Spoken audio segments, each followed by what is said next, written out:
कथा आती है एक भक्त की जिसका नाम था सदन कसाई। कसाई से ही समझ जाइए आप।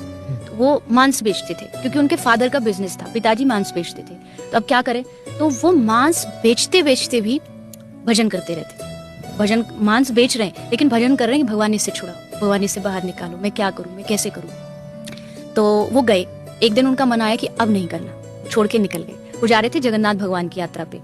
तो जा रहे थे, एक रास्ते में किसी के घर रुके, एक लेडी थी उनके घर रुके, रात का समय था। तो लेडी बोली कि वो तो एक साधु भाव में थे, रुक गए उसके घर। लेडी ने रात को कहा कि मैं आपके साथ रात्रि को सोना चाहती हूँ।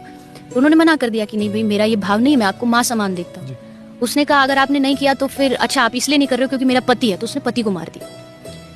अब वो क्या करे, और जब फिर भी उन्होंने उसके साथ सोने से मना किया तो सुबह उसने सब जगह ये बोल दिया कि ये जो साधु मेरे घर में आया, इसने मेरे साथ जबरदस्ती की और इसने मेरे पति को मार दिया। राजा के पास ले जाया गया। राजा ने कहा इसके दोनों हाथ काट दो। तो दोनों हाथ काट दिए गए।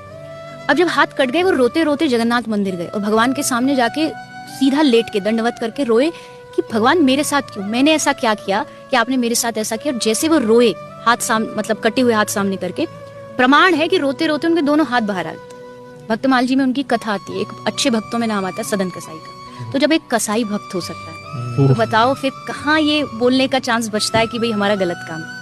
ये तो आप गलत किसी वजह से कर भी रहे हो तो भगवान का नाम लेते रहो और उनसे प्रार्थना कर